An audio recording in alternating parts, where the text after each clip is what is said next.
This is Jeff. This is Brandon. We're the Film Blurs. This episode is brought to you by Puma presents the new AC Milan third kit for the 2021-22 season. The bold new progressive jersey takes traditional design and rewrites the rules to push the boundaries and defy convention. The new AC Milan third kit creates a fearless new expression of the club's identity and challenges tradition by reimagining conventional football kits in a brand new approach that merges football and streetwear culture.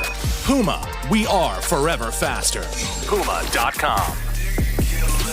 Get your films on with the Blurs! Once an idea has taken hold of the brain, it's almost impossible to eradicate. Unpacking movies has never been more spot on, woke, fire, and just plain lit. They are lit all the time. So if you're unsure whether or not to plop down some cash for a film, check out the Blurs. When a man with a 45 meets a man with a rifle, the man with a pistol is a dead man. Brondo's got what plants crave.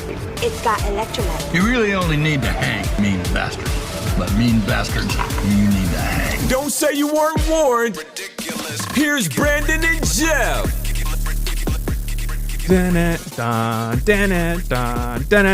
Welcome to the Bond episode of the Film Blurs.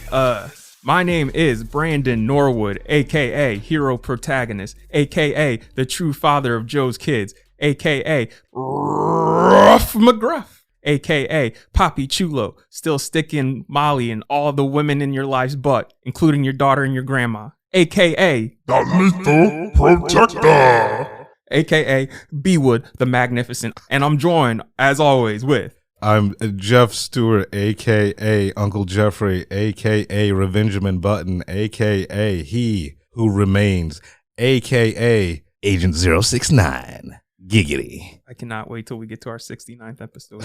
Man.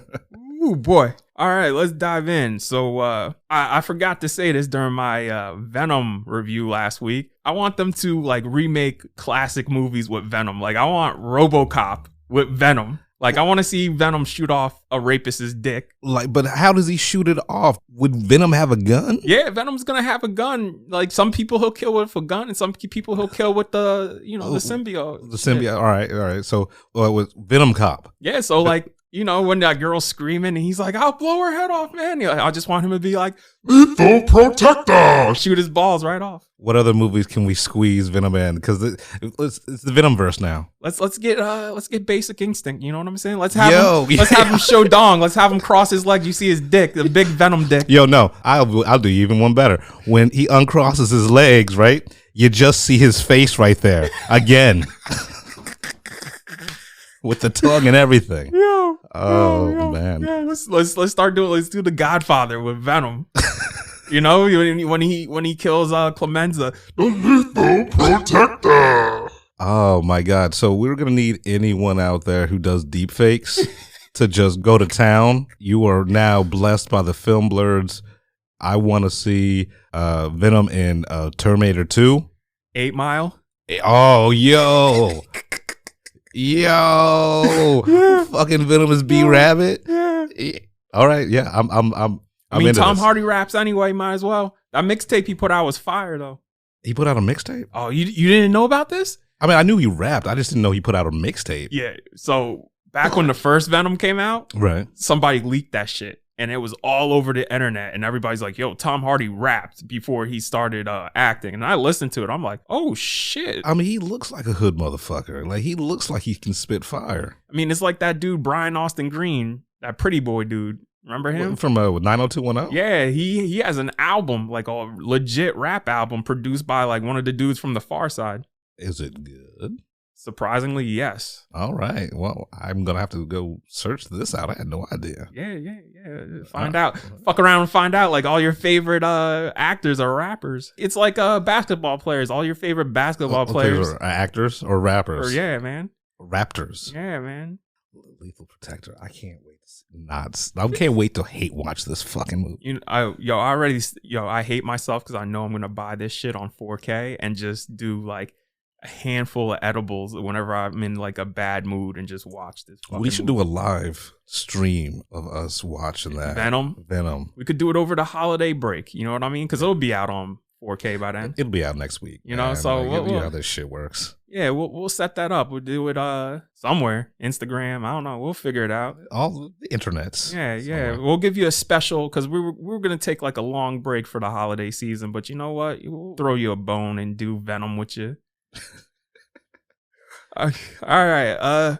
So everybody keeps asking Denny every fucking question under the sun because nobody has anything better to ask this dude. Right. So they asked him. They're like, "Would you do a Bond movie?" And he's like, "Fuck yeah." He's like, "Who the fuck wouldn't do a Bond movie?" Exactly. He's like, "Nigga, that shit's part of my childhood." I'm like, yeah. I'm pretty sure if you ask Jeff, "Hey Jeff, you want to direct the next one?" He'd be like, "Yeah." Somebody, who do I have to murder? If somebody came up to me and's like, "Brandon, you want to do the next one?" I'd be like, "Yeah, fuck yeah." Like I fuck with Bond the long way, and that's why like we're gonna get into this review later. But like watching this last one, I got kind of fucking emotional. Oh, we're gonna talk because like, okay, we'll get into it later. Yeah, but I got so I fuck with Bond the long way, dog. Yo, listen. Even Roger Moore, who all of his movies I hate, he even has Live and Let Die, and I fucks with Live and Let Die. I mean, that shit is wild racist. Right, but like mine is A View to a Kill, just because it's got fucking James Bond fighting Christopher Walken on top of the Golden Gate Bridge with fucking axes. They had an axe fight.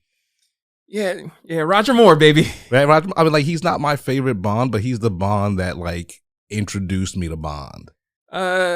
He also said a lot of shit where I'm just like, yo, dude, shut the fuck up. You had the dumbest movies. Like nobody gives a fuck about your opinion, dog. He had the most movies, but he's not the longest running Bond. And we'll get into that later, who the longest running Bond is. All right, we'll talk about it. All right, so Jeff, what have you watched lately? What you watching?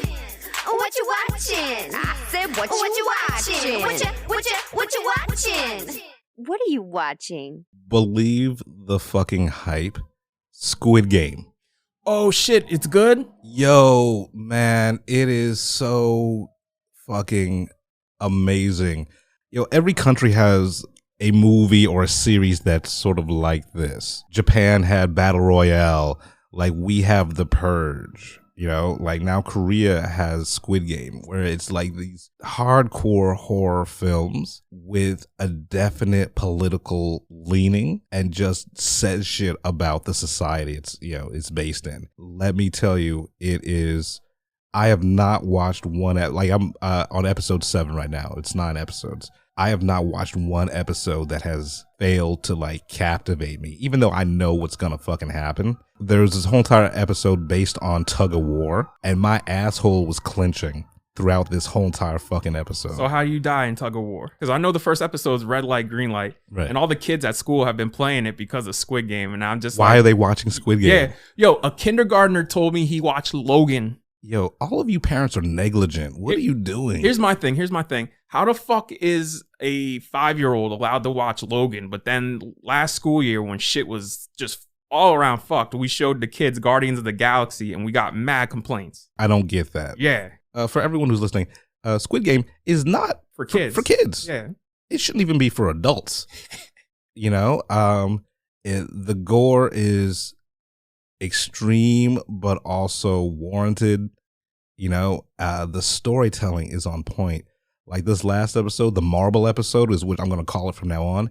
Absolutely fucking heartbreaking. Like I got the feels and the chills watching this episode. And this is what horror was supposed to be. It's supposed to shine a lens on society. You know, the best horror movies actually have something important to say. And this has, you know, a lot of things to say about not only Korean culture, but like just culture, you know, global culture in itself. Like it touches on racism. It touches on like wealth inequity. It focuses on like ageism. You know, like the best dude in this fucking show is his number 001, right? He's the oldest dude there, right? And he's rocking it. How old is he? He's got to be like at least 80. Damn, how is he surviving? Dude, because like, wisdom, dog. Wisdom. Like it's a whole entire statement on like look, just because someone is old does not mean they don't have valuable information to give you. He's the one who fucking saved the tug of war episode. Like, this old frail ass man was like, look, this is how we used to do it when I was a kid. Right? Dropping mad fucking knowledge. Squid Game, it is that good. And if you get a chance to watch it, like, I haven't spoiled any of it for you. Check it out. It's amazing. All right. You know, like, and I loved Battle Royale. And The Purge is hit or miss. And I also forgot about like the Spanish version. You ever see The Platform? The fuck is that? The Platform, it's on Netflix, right? It's a Spanish horror movie. And it's, you know, along the same lines where it's just about like this near future dystopia where people have to play these dumbass games in order to live and eat. So The Platform is a movie where like there's two people in a room. It's technically a prison, right? And it's a vertical prison. And once a day, a platform raises into their room with all sorts of food on it, right? Okay. And it's only there for like 5 minutes. And so you got to eat what you can within that 5 minutes. And then the platform goes down. Like, if you're at the top of this prison, you eat good. If you're at the bottom of the prison, you eat everything that's left over. All the shit that's been stomped on and shit like that, right? So, like, then you have to, like, these moral decisions, like, all right, do I eat just enough for me so my neighbor below me can eat? Or do I just fucking pig out and fuck the next guy?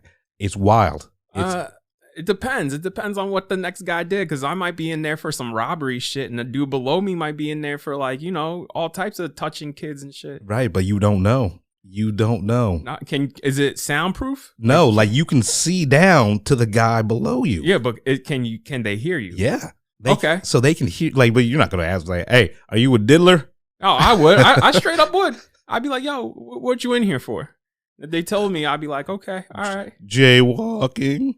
I'd be like, all right, I got something for your ass then. Yeah, but like it's in that line of these, like, you know, playing simple games and just, you know, the basic human interactions taken to the next extreme. Like, so Squid Game, boom. Mm. Yeah. So yeah, definitely it's you got to catch it this week, because I know some asshole's gonna ruin it for you. It's 9 episodes, bro, and I know. It's and they're long episodes. Yeah. Because I was on Netflix this weekend, and I'll talk about it later what I watched. But like, I was going through it, and like one episode's like an hour and 10 minutes. I'm just like, I don't got time for this shit. I know. But like, if you can make the time, make the time. It is worth it. It is rewarding, and it's hostile. It's mean, but it's also hopeful. It's weird. That's Koreans, though. That's Koreans, man. Well, there's all sorts of fucking think pieces about this shit. And it's like, yeah, the world's fucked up, yeah, and people will do shit for money. Duh. Yeah, right. Right? So it's like, people will fuck you over a box of snacks. Yeah, I've learned that the hard way. I got fucked over a box of snacks. Yeah, like it's it's survival of the fittest, man. There's jungle out there, baby. Yeah. So, what else have I been watching? I've started rewatching Boardwalk Empire. Okay. Yeah, and I forget how good this show was. You know, up until you got to that last season, which was total bullshit. But Boardwalk Empire, you know, like you watch the first episode, and you know, it's directed by Martin Scorsese. He's the executive producer on it and everything like that. And it is a Scorsese film. Like that first episode is a Scorsese, like is as close to Scorsese's going to get to making a short film.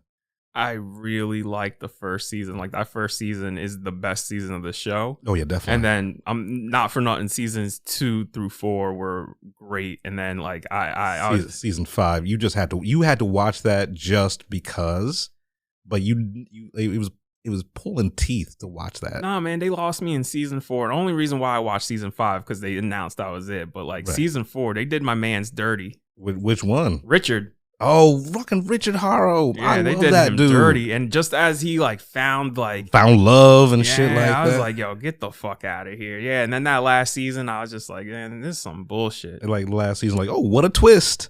What a twist. Yeah, I was like, wait. We can't, I'm not going to say anything spoily, but you cannot ask us to feel bad for this bitch. We watch her do so much foul shit over the course of this show. And now all of a sudden, we're supposed to feel bad for her? Right. Get the fuck out of here. Get the fuck out of here. Yeah. No, it's not earned. Like, there was no like turn. There's no like turn for her. There's like where she becomes a good person. And we'll talk about it because this is the last Bond movie for Daniel Craig. Right. And they earned something that didn't work before. So the fact that this is a show and they couldn't make that work, fuck you. Yeah. So I've been rewatching. I'm halfway through season 1 now, and it is still one of the best shows that HBO has put out. Like HBO, like they either put out amazing shows or really like mash shows. There's no like middle ground. I think, like it's either fucking stellar or. Well, I know one show we're gonna have to do together because I love this fucking show, and I know you've obviously seen it. Next month, guess what's coming back? Insecure, right? Oh well, yeah. Right. I wasn't talking about that. Oh, okay, I love that show. Right. That's what girls should be. Yeah, we've had this conversation. Yeah, it's definitely like I guess we've got a bent because we're blurs, we're black, and so Insecure really kind of talks to us as black people, not so much black women, but it's just relate to them. We relate to them, but I think everybody relates to the characters in Insecure. Yes, because like they're not horrible people. They just make bad choices, but you understand why they make those bad choices. Right. Everyone in Girls is a horrible person. Right. So, but what's coming out next month? What's coming out? Season 11 of Curb Your Enthusiasm. Yes. I am the Black Larry David. Dude, I'm the Black Larry David. We are the Black Larry Davids. That should be a band name. You know how many situations I've been in just like Larry where I just pissed people off and I was like, I didn't mean to do that, but this situation kind of escalated. Right, but like I watched Larry David and I'm like, yeah, man. Yeah, no, I get it. Yeah, I get it too. I get it. Because people suck, man. Yeah. You know what I mean? So I understand how you get in those situations where you're just like, I mean, you shouldn't have said that, but I understand you saying that, and I can see how that could have spiraled. Yeah, because I've had somebody look at me and just like, yo, can you leave? And I'm like, oh, yeah, I get it. I get it. I get it. I get it. Fair enough. Yeah. Oh, man. Oh, man. Yo, listen. The thing that makes last season so good was that they gave JB Smoove a bigger role. Like him and Larry just fucking around. Like that first episode where they're walking down the street and they're just walking into people and they don't give a fuck. Yo, I still use "you got to flip it on them, Larry." Like in fucking just everyday conversation. He's like, you got to flip on them. You got to flip it on them. How about when he said lamping? Remember? He's like, yo, lamping. He's like, that's what the black people do. He's like, yeah, lamping. And then he goes to Jimmy Kimmel. He's like, oh, Jimmy's like, so how you doing? What are you doing? He's just like, oh, I'm lamping. He's like, did you just say lamping to me? Oh, shit. I wish JB Smoove and Larry David would have a buddy cop comedy. Can we remake a couple of dicks, but with Larry David and JB Smoove?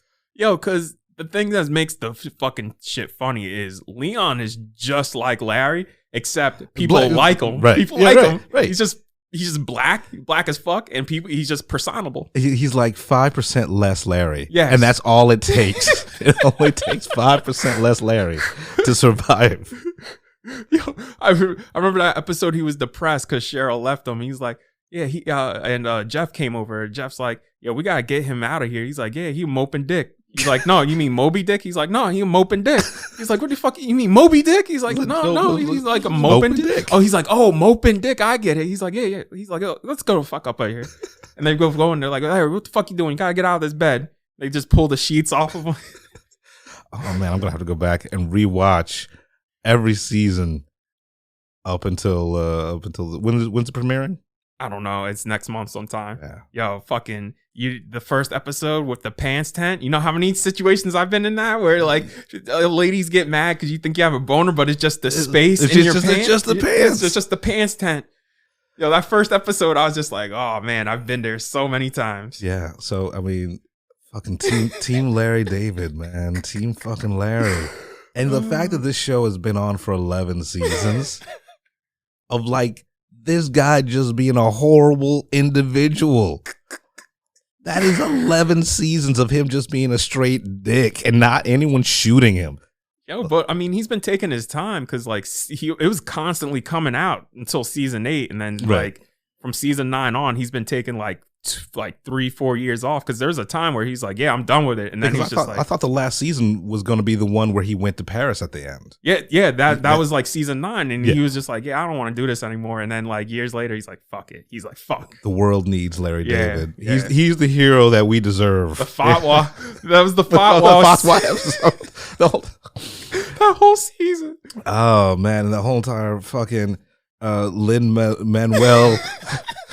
Like a straight dick. Like a straight dick. Yo, you made the most like the nicest dude on the face of the planet. A fucking dickhead. Oh man. Yeah, so yeah. If you haven't watched Curb Your Enthusiasm, I feel bad for you. What are you doing with your life? Are you saving lives? What are you doing? Yeah, that show is amazing.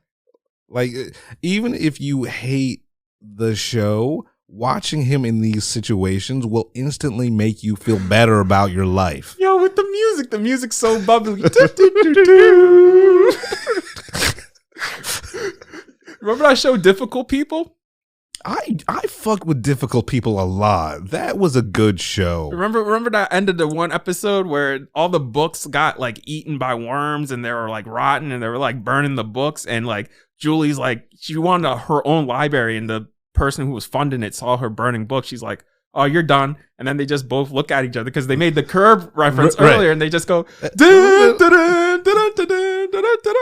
I was like, that's hilarious. I think Difficult People should have gotten a better send off. That last episode, like you could tell, it was like, all right, we got canceled. Let's shoehorn a last episode. Yeah. No, that wasn't it. They did that earlier in the episode. They just look at each other and start laughing. That's what had me dying, because sometimes that just happens in life where you're just like, fuck it. Oh, yeah, man. I love that show. What does that say about us that some of our favorite shows are about fucking just assholes? I remember the poster for that show was them taking selfies at a funeral. All right, so that's on my rewatch list for this week. Julie Klausner's hot in real life, because I saw her on the subway one day. Like she was like arm to arm. We were waiting for the A train at Columbus Circle. I just look over. I'm like, oh shit. And I didn't want to say anything and blow up her spot, but she looked at me like, yo, don't blow up my spot. But also, you're kind of cute. And I was like, yo, now. She was cute. She's cute on the show. Yeah. Like, you know, she's got the thickness, the right amount of thickness everywhere. Yeah. Shout out. And she's funny. Like, I don't understand dudes who are threatened by funny, intelligent women. I like to be entertained. I would love to date somebody who's fucking funny. Right. Like, anyone who says like, oh, women aren't funny is like, then what kind of comedy are you listening to? Women are fucking hilarious. Yeah, word. All right. But there we go. That's that derailed. That went hard left. We're back on our old bullshit. Yeah. You know, a couple of weeks ago, I rewatched Dream Warriors, and then I went into like the 4th Nightmare on Elm Street movie. And I decided, you know what, let me start from the beginning. Let me watch the original Nightmare on Elm Street. And let me tell you this. Wes Craven is a fucking master. Oh, yeah. You know, that movie is just so well paced. It's well acted. By the end of this series, Freddy Krueger is a parody of himself. Oh, yeah, definitely. Like with the puns and everything like that. And like, it's actually sad.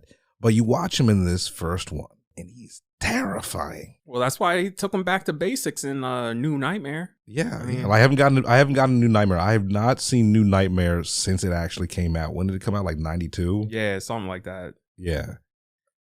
But like, Nightmare on Elm Street. Like, even Johnny Depp, you know, like first on the scene, like you could tell that he was gonna be something. Yes. You know, watching that movie, because he's like the best actor in that whole entire movie. Yeah.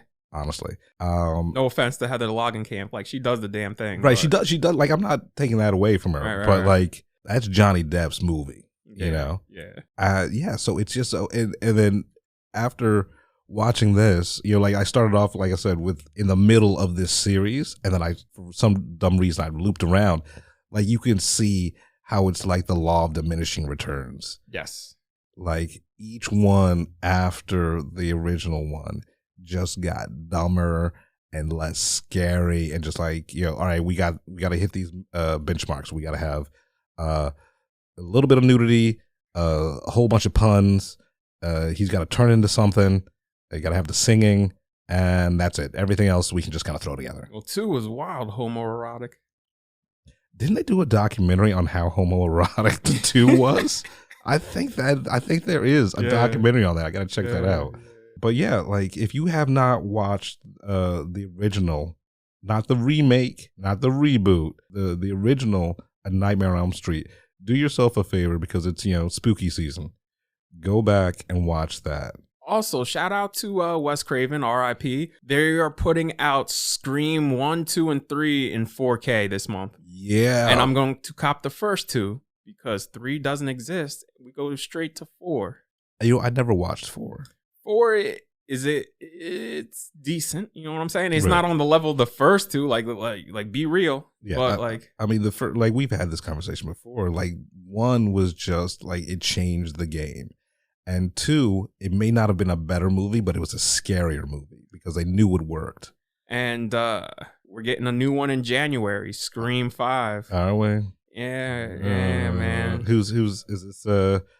Is this Aaron Kruger? Who's writing this one? I have no idea who the fuck is writing or directing this because Wes is unfortunately passed. So like I'm just like, why are we doing this if Wes is gone? It's like the fucking I Know What You Did Last Summer show on Amazon. Right, all right. So like I got an Instagram ad for like I Know What You Did Last Summer, like Amazon reboot, and I instantly sent it to him and to Brandon, and Brandon went livid. Listen, the original I Know What You Did Last Summer, the one with Sarah Michelle Gellar, Ryan Phillippe, Sarah Michelle Gellar, and Freddie Prinze Jr., that movie's terrible. But it is one of my all-time favorite movies because it knows what it is. It's a fun movie to watch, right? It's a fun just slasher movie like from the 90s. It's dated as fuck, but I love it. And then you watch the trailer for this new one, you're like, what in the living fuck is this? Because they're gonna try to shoehorn all sorts of like drama in it that it doesn't need. They're trying to like, look, some movies are bad, but they're good because they're bad because they know what they are. Bro, they couldn't even get it right the second time. They had Jack Black with dreads going up to Mekhi Phifer. Hey man, you smoke? I got that good shit. Hey man, you smoke? You smoke? You smoke? I actually had forgotten all about. I had blocked out the second one. Yo, how about when they find out who the killer is at the end, or he's just like, I gave you the clues. My name was William B. the Son. See, didn't it add up? I was just like, bro, this is fucking. Was this written by a fucking like mentally like? I'm going to let's look it up. You go on a tirade right now. I'm going to look up who wrote the second one. Yeah, that second one is one of the biggest pieces of shit ever made. I Know What You Did Last Summer. I don't know how you fuck up a sequel to that, but you know they fucked up a sequel to that. That shit could have been an easy alley-oop. Came out in 98. I Still Know What You Did Last Summer. It was directed by Danny Cannon, written by Lois Duncan. Why would you get her to write this? Why would you get an octogenarian to write your teenage slasher film? Oh boy, what else has she written? She wrote the first one. Oh, did she? Yeah. What? Wait, who else? Like, hold on, because I need to do this now. Who? It has to be more writers than just her on this fucking movie. Right. All right. All right. No, characters are hers. All right. Trey Calloway. All right. The characters are her. Trey Calloway is the writer. Oh, okay. See it. He's did, produced some CSI New York's, that show Revolution, that Rush Hour TV show.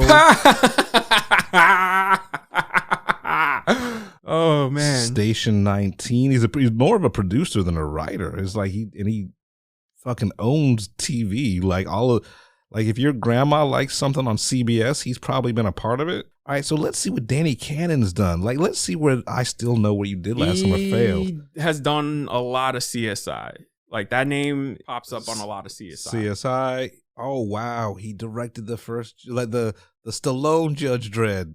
Oh, I am the law. man, how is he still working? Like those two movies will kill anybody's career, bro.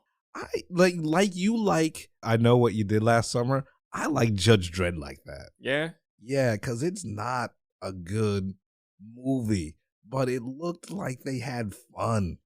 The only good thing about the Stallone Judge Dredd is that those costumes were from the fucking comics. Yeah, that's it. Yeah, that's it. Because I read Judge Dredd, and like the new one with Carl Urban, that is Judge Dredd through and through. Yeah, I love. Can we get a sequel to that? You know how badly I want to see Urban go against Judge Death. Like, imagine they bring in Judge Death. Right. Oh my god. Like Carl Urban, he's not getting any younger. Can we get a sequel to Dredd? One of these streamers, I'm surprised one of these streamers hasn't like Amazon or Netflix or Hulu, anybody's like, yo, we're gonna greenlight it. Yo, Amazon, you threw money at The Boys and you made it work. Throw money at Dredd. Let's get Carl Urban off the bench, baby. Y'all motherfuckers spent $1 billion on the Lord of the Rings series. Let's give us like a hardcore, like a hard R violent fucking Dredd TV series. What's 60 million to y'all? What is 60 million? Like, that's just wiping your ass for y'all. Like, just give it to them, man. Fuck y'all. Yeah. I don't want to have to Squid Game for it, but I will Squid Game for a Dredd TV show. Yeah, man. I'll play marbles to the death. Shit, because what's her face is on Why the Last Man right now, Olivia Thirlby, and I know she'll come back. I know I still have yet to dive into that. I got to dive into that, and I got to dive into that new American Crime Story. Yeah, it's not on Hulu.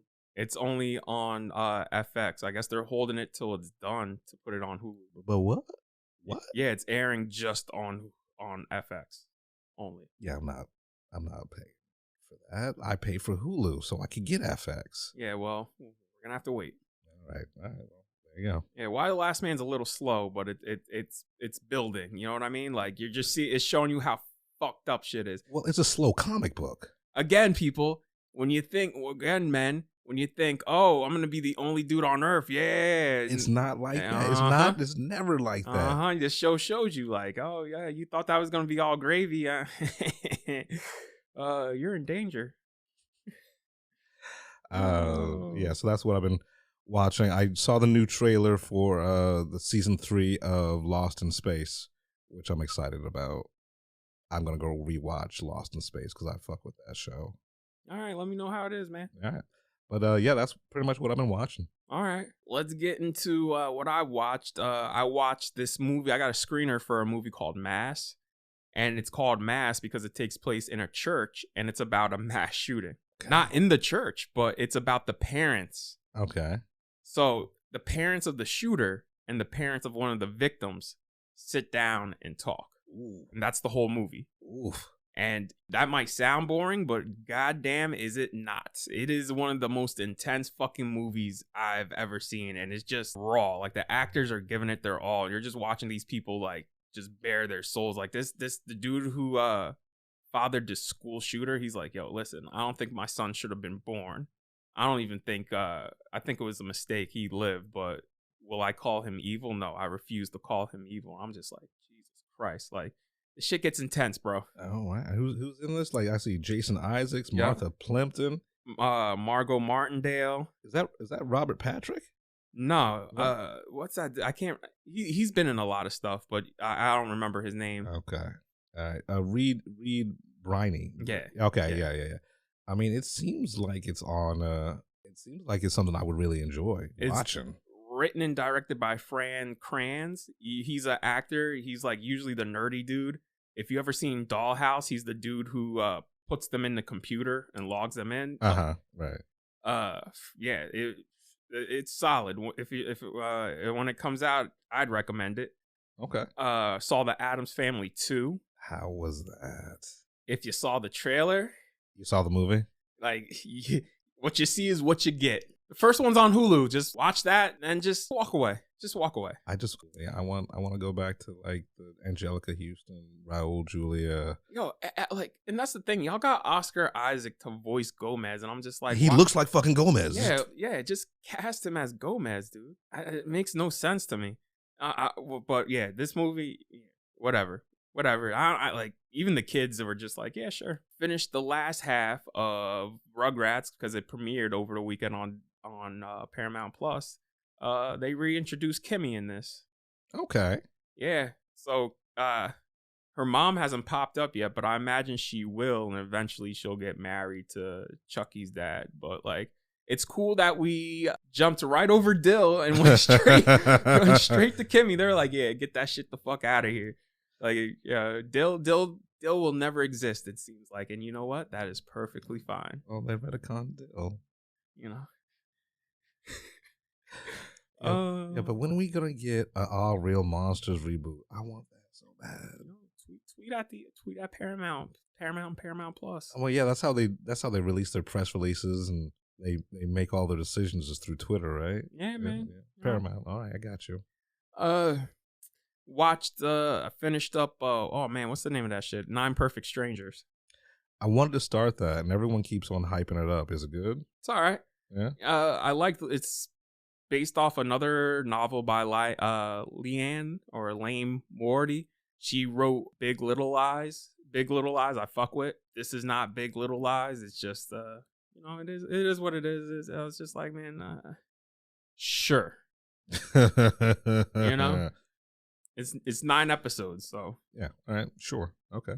Finished Turner and Hooch today. The Disney shit. Yeah, it's a sitcom, so but it's cool. So it's an actual sitcom, like with like a laugh track and shit like that. No. Okay. But it's like, it has like, how could I say this? The jokes and tone of a sitcom. Like the titles are puns.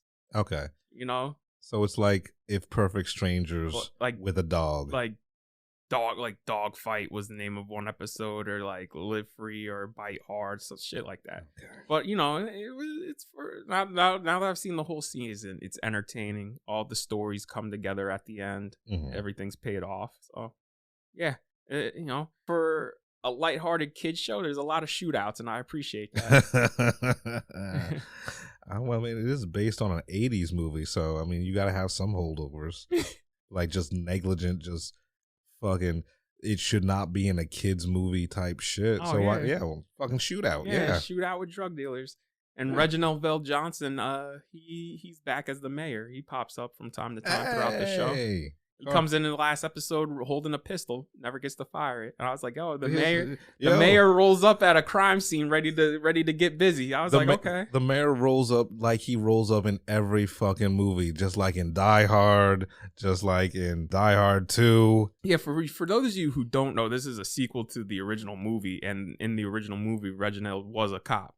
So he retired from being a cop and became the mayor of the town. So I just thought it was funny. Like I was like, my man's is just rolling. Bro, you're the mayor and you just roll up to a crime scene with a pistol. I was like, all right, sure. Was this take place San Francisco? Something like it's San Francisco. That's how the Bay rolls, baby. Like, you don't get the key to the city. You get the fucking this gold-plated Glock. It was like, go clean up some crime. Oh shit. All right, saw Lamb. I want to see that. Is it as fucked up as I hear? No. No. It's very slow, very plodding. It's like A24, of course. Like it is. It's gonna test your patience. I liked it, but like it's a movie that I'll probably never see again. Mm-hmm. Once they reveal what happens, but it's still not explained enough. Where I'm just like, you guys probably should have gave a little more. Like, by the end of it, I was just like, okay, all right, I liked it, but, like, you guys... You didn't love it. Yeah, right. Like, you guys need to give a little more about what happened, but, yeah. Shout out to Noomi Rapace. She's always, like, showing her titties, man. She's French. No, she's Danish. Danish? I mean, it's the same thing. Yeah. Like, they're the same general area. I Googled this. This is a Nordic movie, so Norwegian. So it's like takes place in like Greenland or Iceland, something like that. It's the first time she speaks like 6 languages, and this is the first movie she's made in like straight like Nordic. Yeah. Okay. Yeah. That's what I said. I was like, oh wow, all right. Go see Lamb when it comes out. I wouldn't say go see it in a theater. Like the sound design is awesome, but that's all I could. And it's beautiful to look at. Like it is just gorgeous. So it's an A24 movie. Yeah. Yeah. Watch Sex and the City. The movie is basically like Entourage, where it's just a series finale, Right. where it wraps up everything. My only problem is Samantha regresses as a character.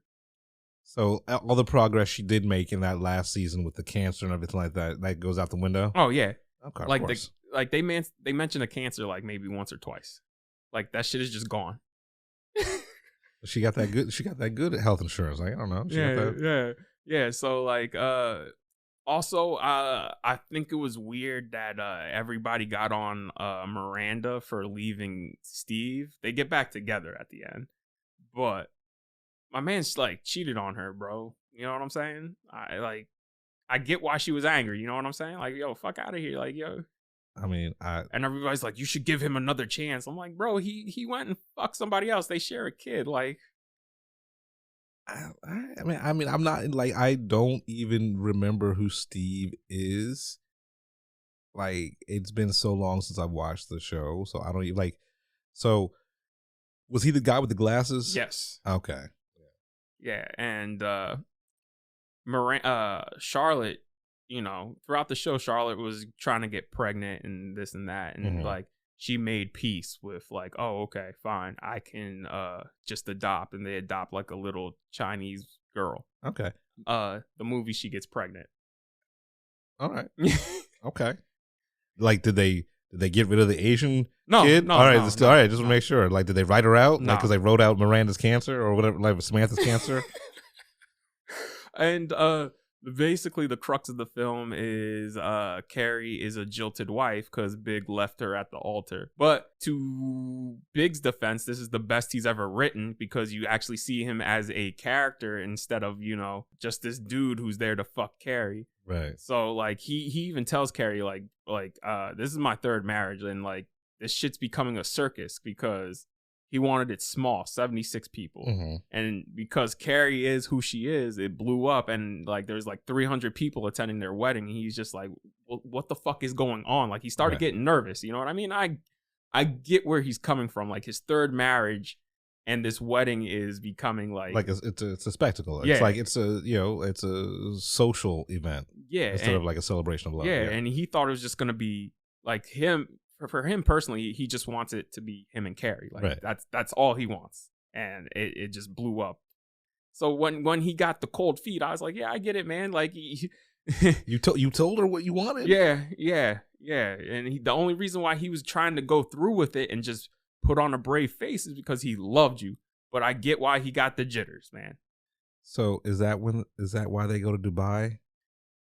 No, they go to Mexico in this one. Okay. This movie's 2.5 hours. So it's like basically how is it 2.5 hours? It's a whole fucking season in a movie, bro. All right. So it's the Sex and the City version of the Many Saints of Newark.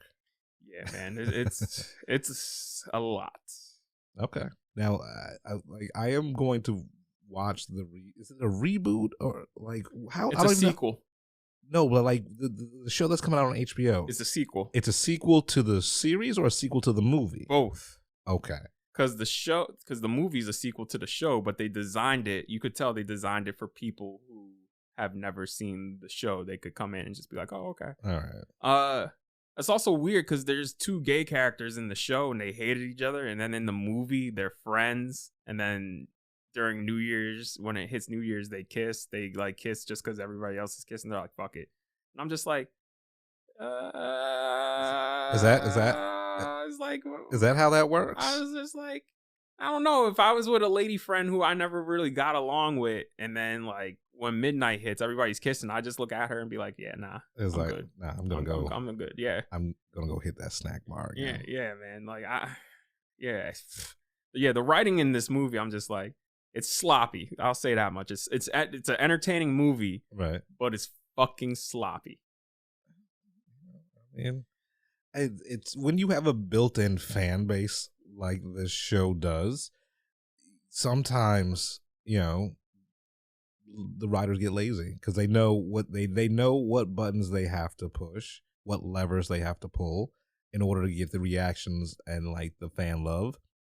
And I think every show deserves better than that. You know? Yes. Like, that's one of my big complaints about the Many Saints of Newark, is that whole entire, like, all right, we got to put Silvio Dante in there. Yeah. And they're going to love it. Got nothing to do with nothing. I don't know, man. I'm really not looking forward to looking to this next movie because I'm just like, I've heard so much about it. And then after watching this one, I'm just like, they posted all over Insta last week that they announced the new show, which is not called, I thought it's called Sex and the City and Just Like That. It's called And Just Like That. That's okay. It's coming in December. Here's the story. I'm going to talk about this now every time I bring up this because we got the second movie and now I guess I'm in it now. I might as well watch the new fucking season. Right. New Pod City has been consulting with Sex and the City for the new season for the show. Oh, word? Are you all surprised that the network that we're on is just doing big fucking things? So I decided that's why I wanted to be a team player and just watch this show and just see like, get caught up and see how the network that I work for is going to figure into this franchise, this mega franchise. Yeah. And I support your support by supporting you watching it, like all these old episodes, and I will watch the new season. Okay. Or well, is it even a new season, or is it a separate show? Like I don't even know because it's not even called Sex and the City. It's called And Just Like That. Right. So I'm gonna give And Just Like That a chance, just because supporting the troops, but also I want to see how they navigate this show in our new woke centric culture. Well, that's how the movie is too, because Jennifer Hudson's in the movie and she has a big role in the movie. Basically she becomes Carrie's assistant, and this is when Jennifer Hudson was still thick. Right. Shout out to Jennifer Hudson, yo. The way, for those of you who don't know or were listening and too young, Jennifer Hudson was a runner-up on American Idol. She lost. And because she was that good on American Idol, she just blew up, like a singing career. She's a great actress. She's a dancer. Like, she's the total package. And if I could work with her one day, I'd jump at the chance because like that's one of the most talented women on earth. Yeah, so no, like she's fantastic. Like that's usually how that happened with American Idol. Yeah, like the Ruben the, stuttered. Yeah, the people who were the second best, who were the runners up, were usually the ones who should have won. And they go on to do big things. Because I remember Ruben. If you guys don't know who he was big at the time too. Ruben Studdard was like this heavyset black dude, and because Clay Aiken won, everybody's like, yo, get the fuck out of here.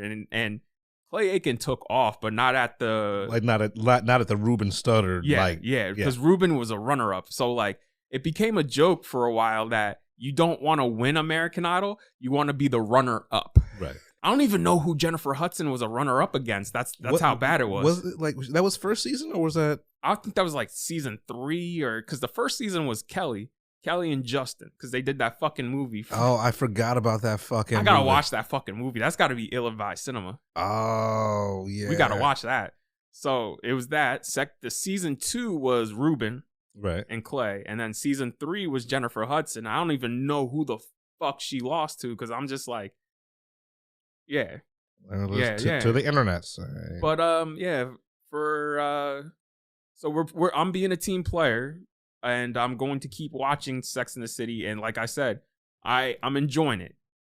You know, it's a good show. Yeah, I've never disliked the show, but it was also not built for me. I'm not that audience, and that's a testament to that show that it's not for me, but I can step in and watch it and enjoy it.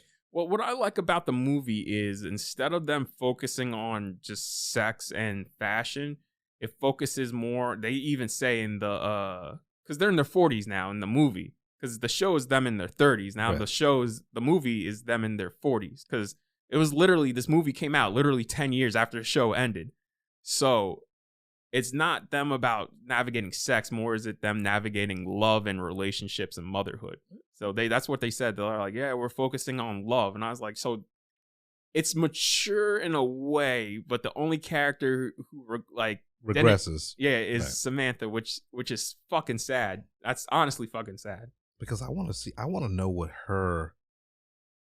I want to have a prequel for that Samantha character. Yeah, and see because obviously she went through some shit to just be like that. Like who built Samantha? Like yes. what? Yeah. Yes. Jennifer Hudson lost to Fantasia Barrino.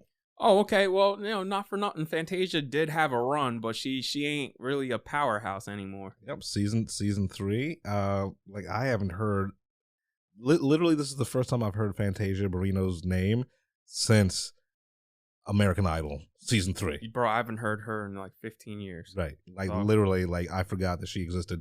I hope you're doing good things out there. Yeah. Like I'm not shitting on Fantasia. Right, I'll shit on Clay Aiken all day. I don't give a fuck. I mean, Clay Aiken shits on Clay Aiken. You know, like that's part of his shtick. It's like, hey, I'm American Idol. I came out as gay. Yeah. So, that's exactly how he talks too. Like that's not his singing voice. Like when he's singing, he sounds much better. But that's a spot on imitation of Clay Aiken right there. Oh man. So I'm moving to the last thing I watched, which was I got invited. This was just a happy coincidence because Saturday I went to the 8-story IMAX to see No Time to Die, and then the Thursday before they're like, hey, I got an email saying like, hey, you want to go to the New York premiere for The Last Duel? I was like, yeah, fuck yeah, I do.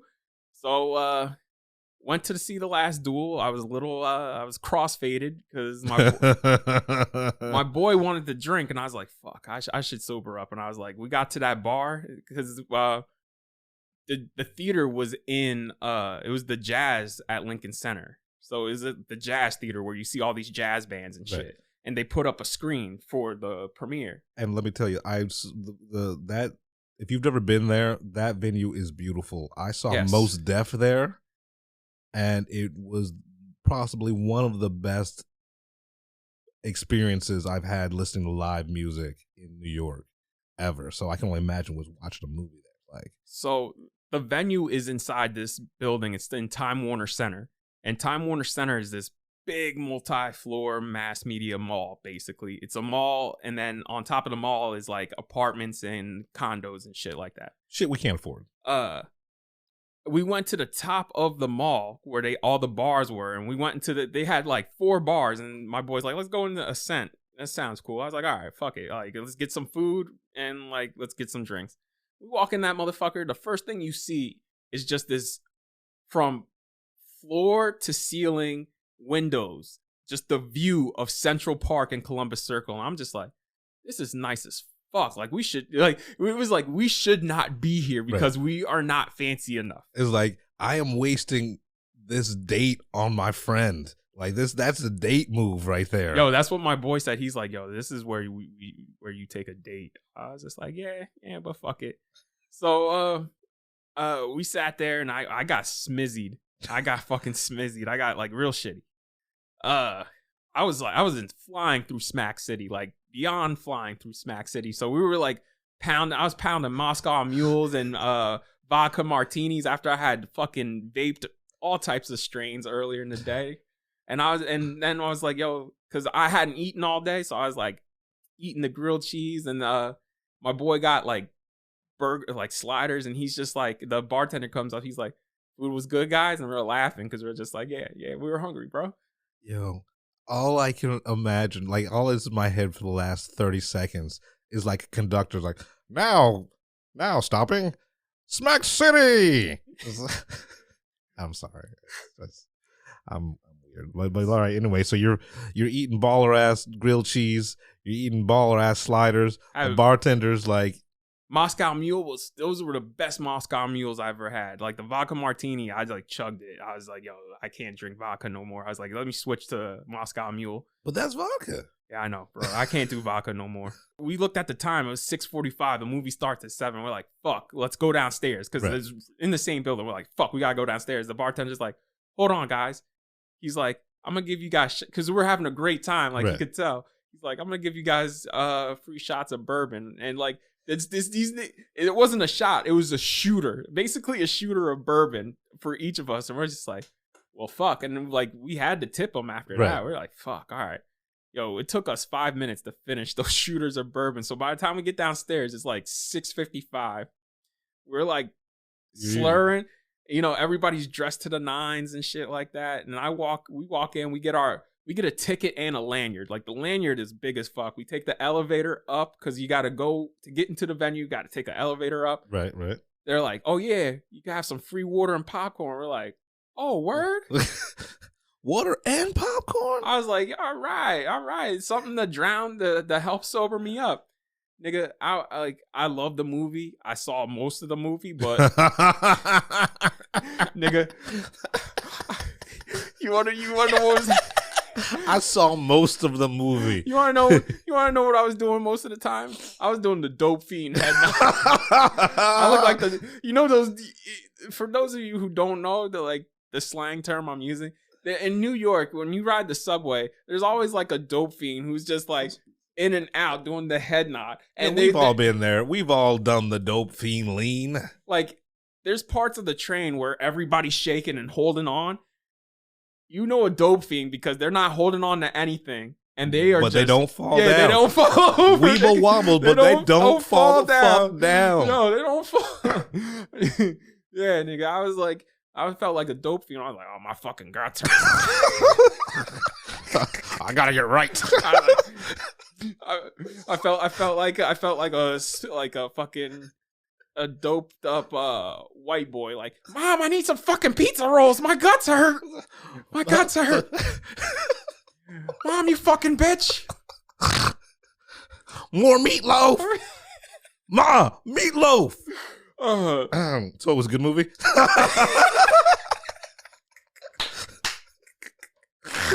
Oh shit. The cat, this movie, what pissed me off was like, I wanted to go home, bro, and go to sleep. That's why we met up ahead of time. Right. This motherfucker started 35 minutes late.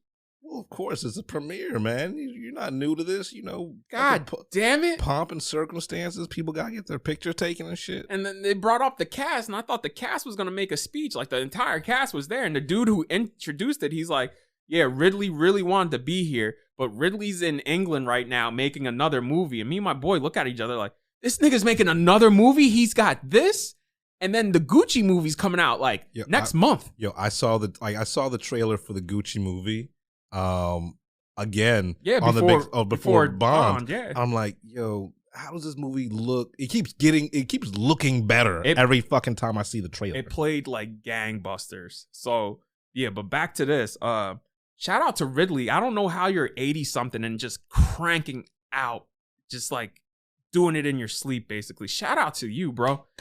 Cause like watching this movie, it has like these really big battle scenes and shit. Like I was like, oh, this is like Gladiator Kingdom of Heaven Ridley Scott. Like this movie's meant to be seen in a theater. Like the sound was loud. So like it's big. Yeah, it is. Let me tell you how the movie's structured. It's like Rashomon.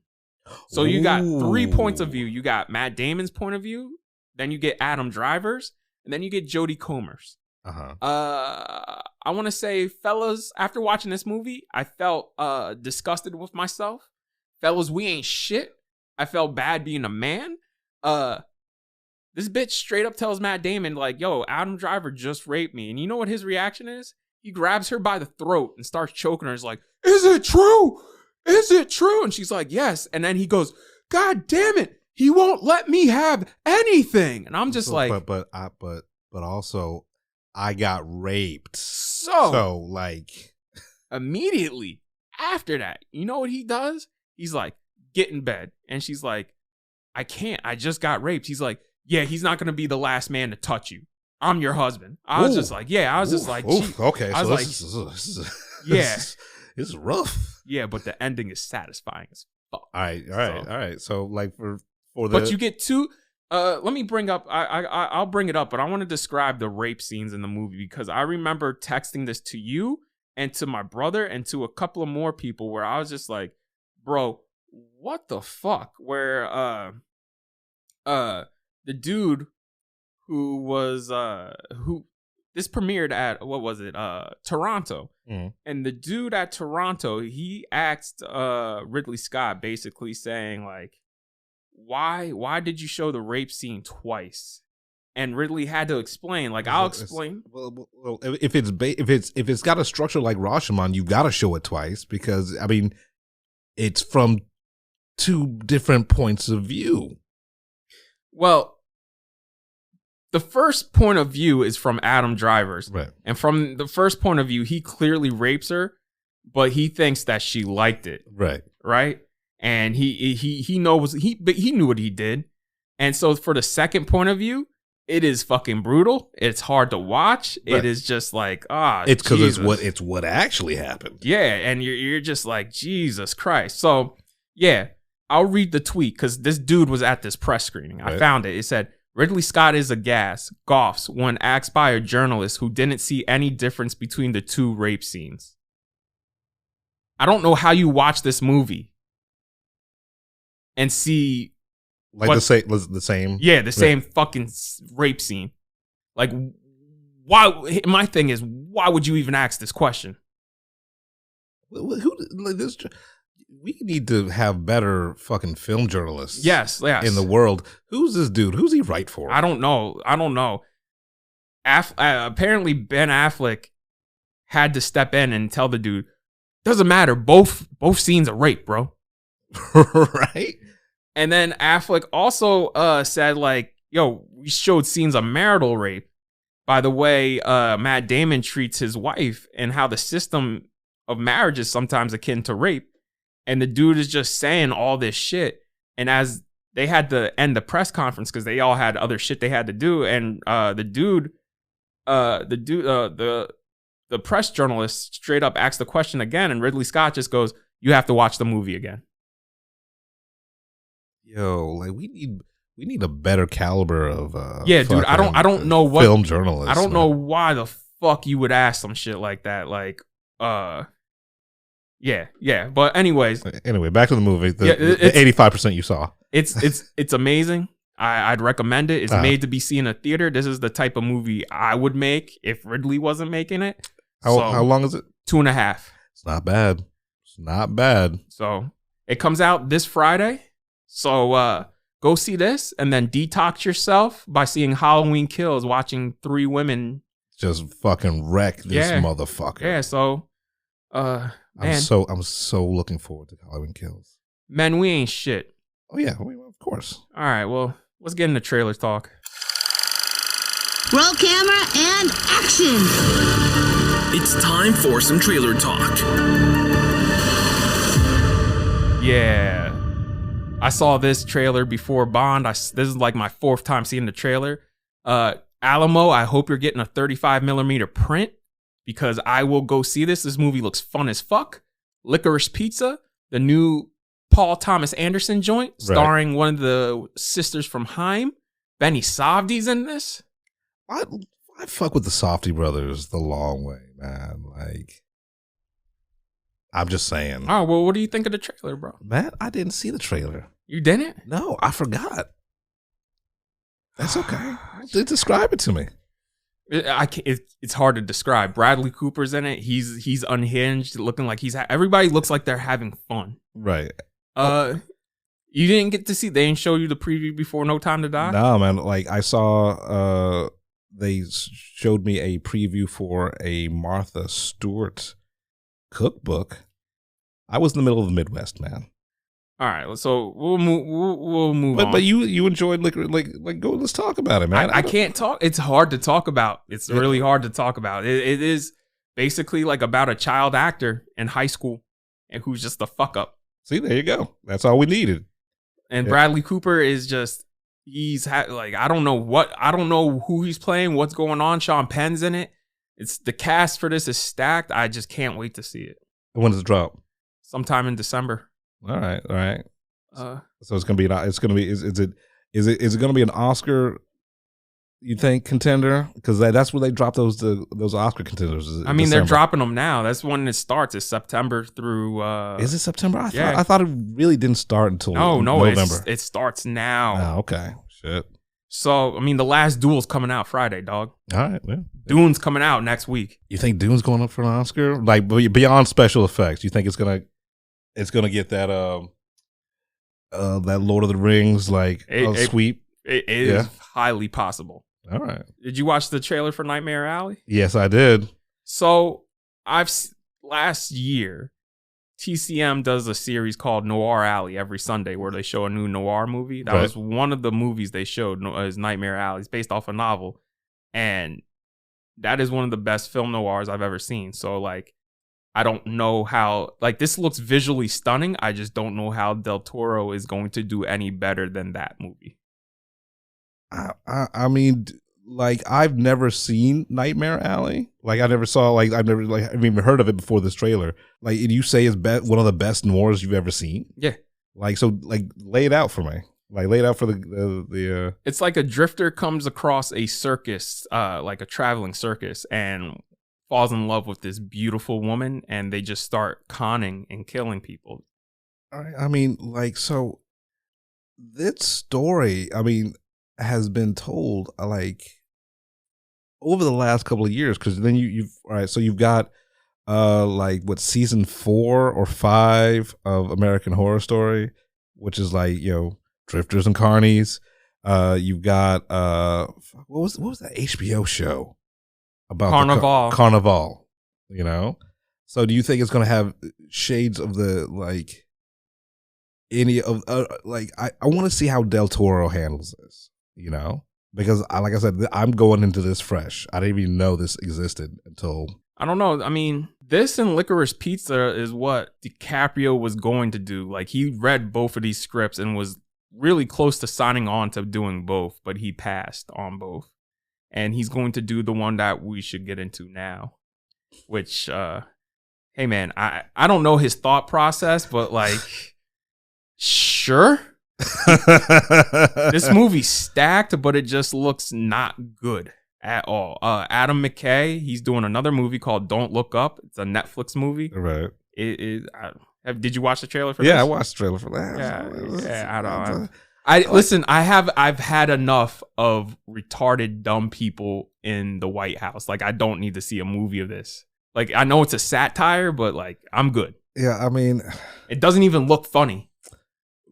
Like, they released a clip from the movie, and even the clip wasn't funny. Like, all right, so when we got into this whole entire bad timeline where, like, Wag the Dog was, like, became a real thing. What was that Netflix movie with fucking Brad Pitt was based on General McMaster's War Machine. Like, when all of this shit stops being satire and it's just like, oh yeah, like, this is, I don't want to see it anymore. Yeah. I'm done. I'm like, I don't want to see the inner workings of politics because we all know that it's a sham. Also, Adam McKay just made this movie. He did Vice. You know what I'm saying? Like, I don't know why we're sure. That's all I can say. Well, you know, Adam McKay, he's a great director, but he's starting to go back to the well. Yeah, you know, like, he gave us what was not money, but what was the one with the Big Short? The Big Short. That was his first, like, serious movie. Right. The Big Short is, you know, just pretty much a build up for Succession. Yeah. You know, like I get that he's interested in these concepts and these ideas and stuff like that, but, like, I can only go back to that so much before it's just like, all right, I don't want to see this anymore. I'm done. Yeah, it's on Netflix for DiCaprio, dude. You passed up on Licorice Pizza and Nightmare Alley for that. I mean, sure, man. I mean, they must have signed, like, they must have been a big check. Oh, well, because they got the money. Yeah, you know. But still, bro, how much more money does that motherfucker need? All of it. You know what? Sure. Let's get into the main review. Fucking. And now, the moment you've been waiting for. The Film Blurds feature film review. I don't even know how to start this. Bro, I will tell you what. From the opening barrel sequence to the end of the opening credits, it was all IMAX, the full 1.3 8-story aspect ratio. Motherfuckers, at the end of the, you know where Cary Fukunaga's title card came on? Right, yeah. The aspect ratio closes down and people were clapping at that. That's how much people were into the movie. Right. I was just like, how that's the magic of just IMAX, bro. It's just like, you could watch, like, the opening credit sequence for No Time to Die, like the because, you know, that's Bond, like the Bond opening, like not the cold open, but like the actual title sequence. It's one of my favorites just because to have that in full IMAX with what you just see and the transition to the opening credits is flawless. Like, not for nothing, Cary Fukunaga and Linus Sandgren, they put their foot into this motherfucker. Honestly, it is the best looking Bond film, I think. I mean, like, Skyfall is always going to be top tier. Right. But No Time to Die, it's got its own visual language. Yeah. You know, and it's beautiful. Yeah. It's fucking like the set design. Yes. The fucking costuming, like it like the shot selection, even like even the standard, like, we're breaking into a secret facility shots are masterfully lensed. I need that fucking sweater he wore at the end. Yo, right? I think that's Tom Ford. I looked it up. I think that's a Tom Ford sweater. Yo, I need that sweater. That tactical. Yeah, that tactical blue, tactical navy blue. Yes, sir. Yeah, fuck. So, I mean, one of the things, this movie's divisive, and this movie kind of kneecapped itself for me at the end, and I will save that for a little later. I mean, can we talk about this without like spoiling it? We'll give a spoiler warning. Okay. But I know a lot of people had problems with the tonal shift, and I didn't, because the jokes worked for me, and they were legit funny, and I understand Daniel Craig's run has been mostly serious, but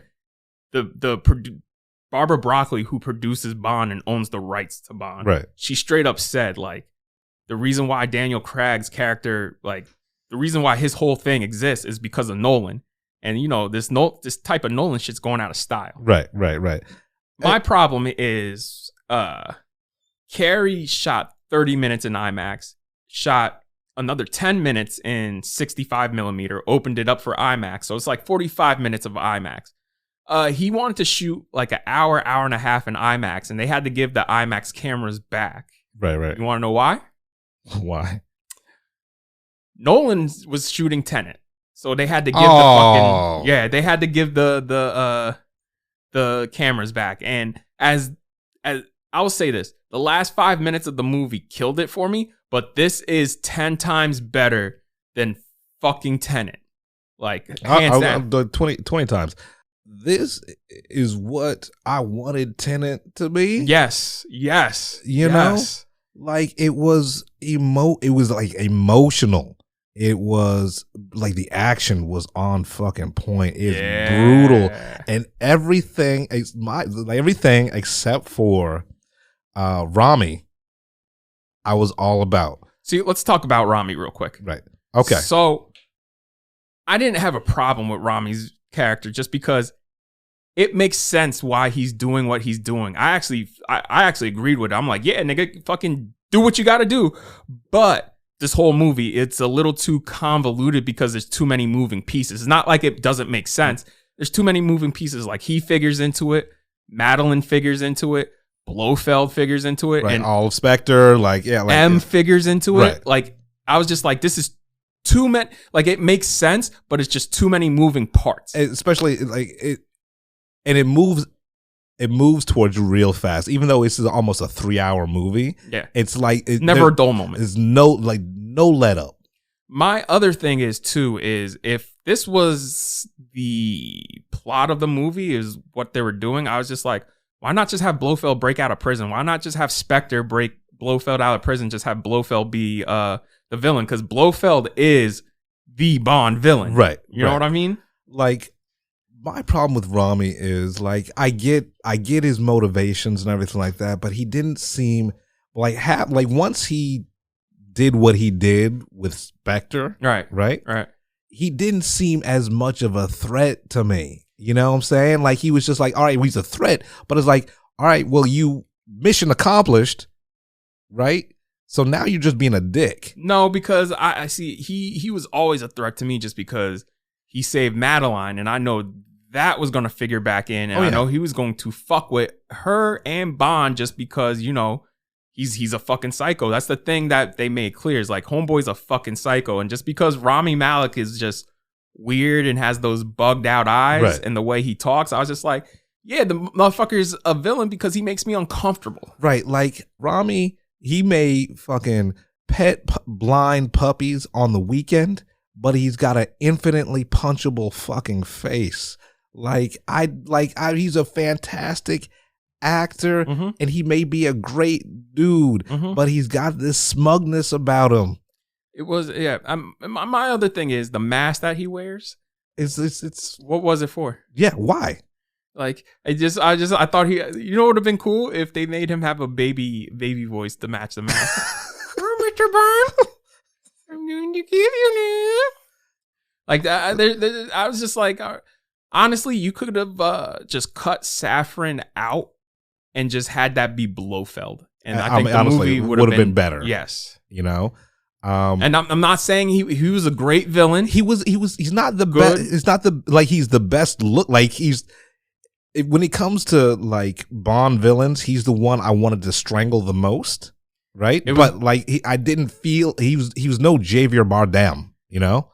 Oh, Javier. I'm sorry, Javier Bardem. He's but he was more threatening and more menacing and more imposing than the dude in Quantum of Solace. Oh yeah, definitely. Well, I mean, and I would say Lashir from what's it called, Casino Royale, because he's only in it for the second act. Like the main villain of a Bond movie is only in the second act of the fucking movie, and he gets taken out by Spectre, so it's just like, oh well, you know. Yeah, I mean, but beyond my issues with Rami, like I fucking loved this fucking film. It's still it's still below Skyfall, right?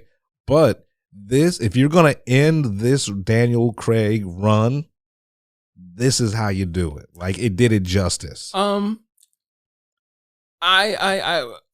I really love this shit in Cuba with Palmala, played by Ana de Armas, because that's when the movie actually felt like it was having fun and just let its hair down, and it's just like, yo, let's just do it, and all that shit was in IMAX.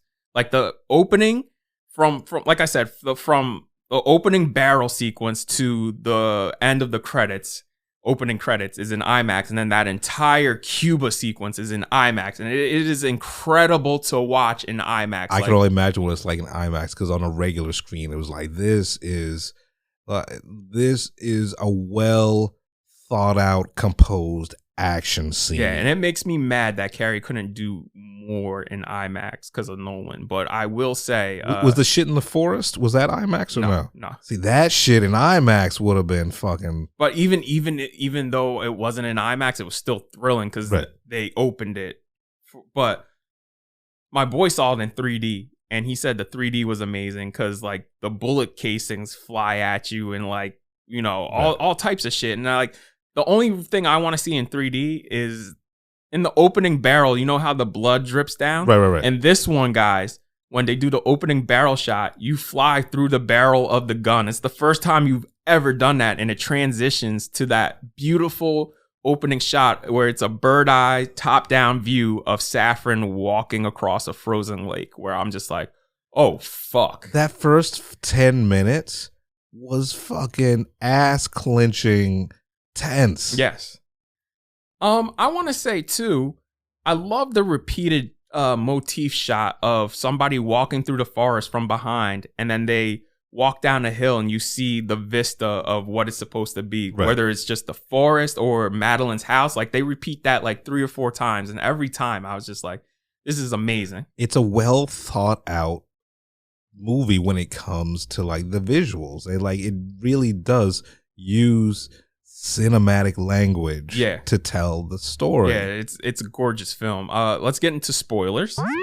Okay, so yeah, spoiler alert. This will forever be known as the movie where James Bond actually dies. And that's what kneecapped the movie for me, because like James Bond to me is eternal. Right. And it's just, to me, killing off somebody like that is just lazy writing, because you could easily, like, they had an out, you know what I'm saying? Like, there's a lot of shit in here that has pissed people off that didn't piss me off. Like, the humor pissed people off. I don't see why, like, it wasn't that humorous. It wasn't like it's not like it was Roger Moore humorous or even like fucking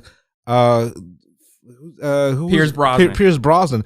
Pierce Brosnan, those movies were almost a parody of the Bond franchise. They were so fucking campy. Well, Noomi pissed a lot of people off because Noomi was the new 007.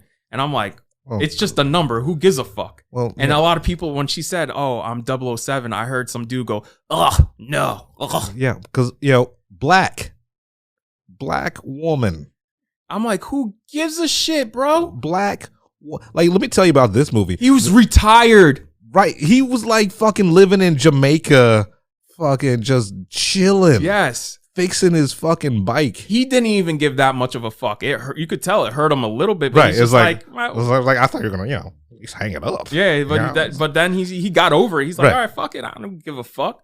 The other thing that pissed people off was, man, I can't forget because there's so much shit the fact that Bond had a kid. And I'm just like, why does that piss you off? He's been fucking for 50 goddamn years.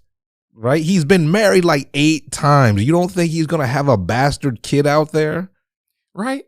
And it made sense narratively. Yes. It's part of the fucking story. It's part of his fucking arc. Everything in this movie, like I said, made sense and I loved it. It was just the killing of Bond. Because like I said, to me, there's certain things you don't do. You don't kill Batman. You don't kill Superman. You don't kill Bond. Because those characters are eternal. And I get what you're saying, but it didn't, like, it stung.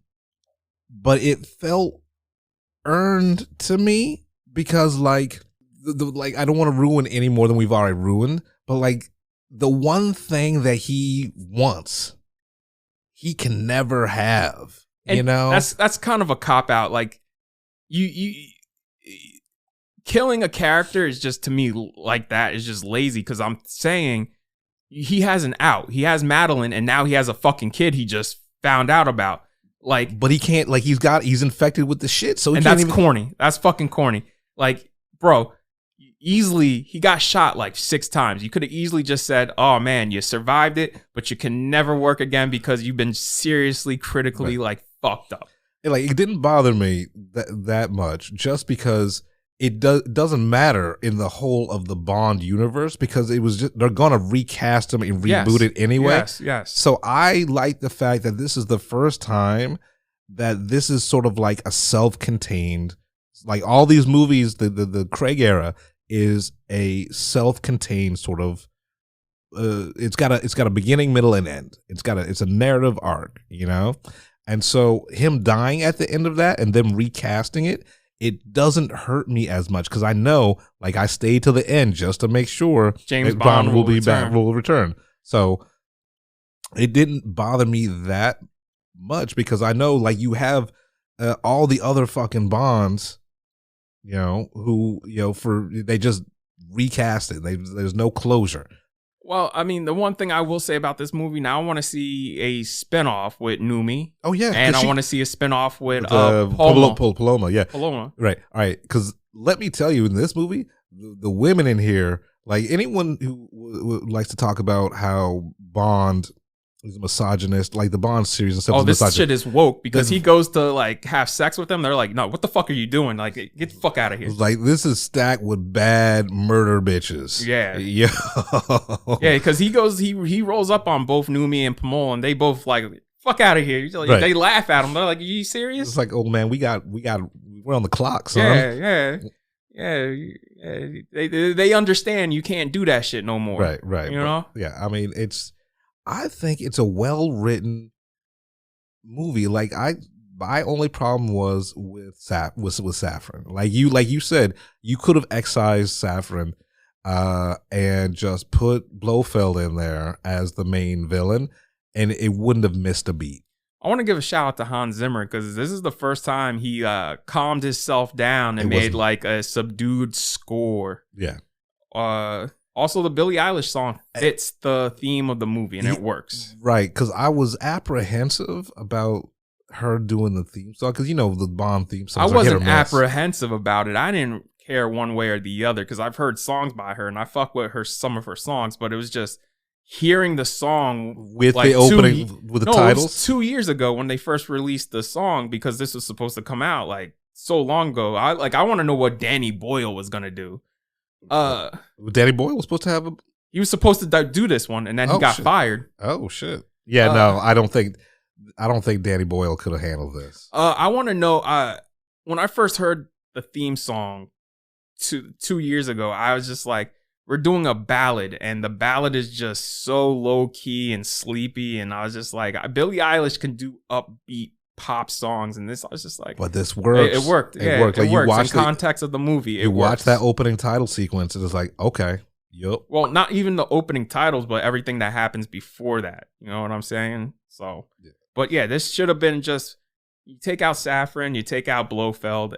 You should have really made this a little more streamlined. Right. But if you're a Bond fan, this does justice to the series, and like salute to Daniel Craig. This is the, like, like he's my Bond. He's the I fuck with this Bond a long way, and so I'm glad it kind of got some closure. Well, I hope this is it for serialized Bond. Like, let's go back to standalones. I'm really itching just to go into one of these and just not have to worry about watching the previous 4 or 5 to get it. So Daniel Craig is our longest running Bond with only 5 fucking movies. How insane is that? Man, it's the Bondverse, baby. All right, this is episode 22 of the Film Blurs. We're the Film Blurs. I'm Brandon Norwood, and I'm the motherfucking protagonist. I'm the protagonist. I'm Jeff Stewart, and I am not the motherfucking protagonist. Don't come at us. It's just fucking movies.